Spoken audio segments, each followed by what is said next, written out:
Eh bien bonjour à toutes et à tous, c'est Moldar, j'espère que vous allez bien. En tout cas moi je suis pas bien. Aujourd'hui je vous retrouve pour une nouvelle vidéo, pour mes lectures. Ça fait très longtemps que j'avais pas fait d'épisode parce que j'avais pas eu de nouveaux livres, même si j'en avais eu mais j'avais pas envie de faire des vidéos. Mais là j'ai envie de refaire des épisodes et surtout parce que là aujourd'hui j'ai acheté pratiquement que des livres. Et je me suis dit pourquoi pas vous faire une vidéo spéciale pour ça. Donc déjà, moi quand je dis des lectures c'est ce que je lis. Le fameux Les Contes de Biddle le Bar, même si je vous en avais déjà parlé dans mes cadeaux de Noël. J'ai commencé, hein, en effet, je suis le deuxième conte, c'était avec une sorte de coupe de feu un peu remasterisée en conte ancien, donc c'est vraiment super bien. C'est un peu écrit à l'ancienne, les illustrations elles sont super bien. Les avis de Dumbledore, parce qu'en fait à chaque fin de conte il y a Dumbledore qui parle du conte et franchement c'est super bien. En plus je crois qu'il coûte pas très cher, il doit coûter 12 euros. C'est cher parce qu'il est tout petit.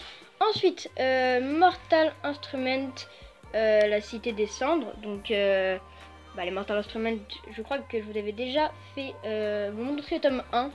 Donc c'est des gros bouquins quand même, hein. Il fait plus de 500 pages, ouais. Il est plus petit que le premier. En fait, si vous voulez, c'est un peu comme Twilight. Et c'est vraiment super bien. Je crois que je l'ai lu en une semaine, le truc. Enfin, je lisais que ça. Et les personnages super attachants. Il y a vraiment une super bonne intrigue. Et en gros, si vous voulez, c'est une ado qui commence à comprendre qu'elle est dans un monde magique. Et franchement, c'est énorme. Ensuite, un super livre, un cahier d'écriture chinois. Non, j'ai quand même c'est pour les cours en fait. Et j'ai acheté ça parce qu'elle n'avait plus de cahier d'écriture. Bref, ça on s'en fout.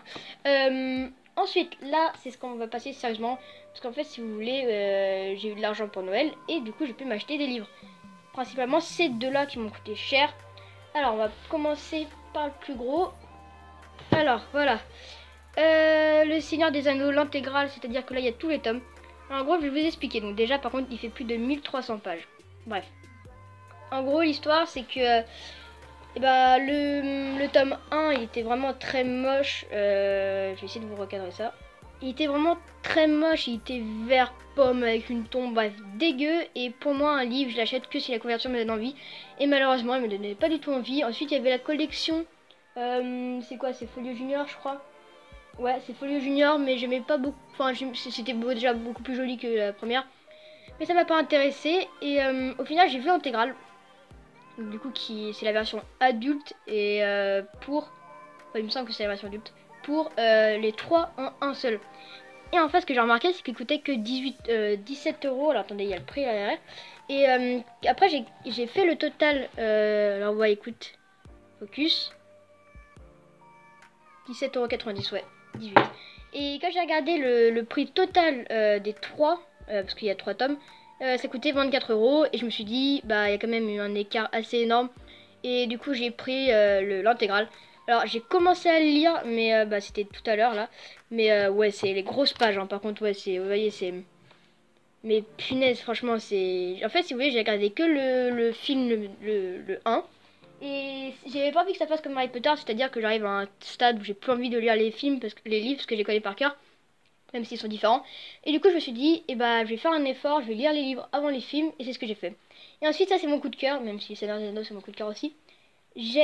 En fait, si vous voulez, il y a les collections Harry Potter des livres en Angleterre et États-Unis et en France sont totalement différentes. Et regardez ce que j'ai. J'ai le Harry Potter and the Philosopher's Stone, donc c'est en anglais, c'est le tome 1. Et franchement, il est magnifique. Je vais essayer de vous filmer un peu plus joli. Franchement, il est trop beau. Franchement, quand je l'ai vu, j'ai craqué. Franchement, je me suis dit, allez, je le prends. Du coup, il m'a coûté 10 euros. Et vu qu'il est totalement il vient d'Angleterre. Enfin, voilà, enfin bref. La monnaie, elle est en livres, ici. Attendez. Et en fait, j'avais pas remarqué. Et du coup, je me suis dit, oh, 8 euros, c'est pas cher. Sauf qu'après, j'ai demandé à la dame, elle m'a dit, non, c'est 10 euros. J'ai fait, ah. Bref, ce sont 10 ou 7 euros, même si c'est 3 euros, voilà. Franchement, j'ai craqué, je l'ai pris. Il est super beau. Du coup, comment je vais faire pour le lire, vu qu'il est en anglais? Je vais prendre un dictionnaire anglais à côté de moi. Et je le traduirai en même temps. Ça va prendre un peu de temps. clairement, mais c'est pas grave, de toute façon, j'ai la passion pour Harry Potter, donc je veux dire, on fait tout quand on est passionné. Donc voilà, c'était, je crois que c'est le numéro 4 ou le 3, je sais plus. Bref. Donc voilà, j'espère que cet épisode vous plaira, le retour aux sources de ma chaîne, entre guillemets. Je refais un peu d'Harry Potter, de mes lectures, etc. Donc voilà. J'espère que cette vidéo vous aura plu, et moi je vous dis ciao pour une prochaine vidéo.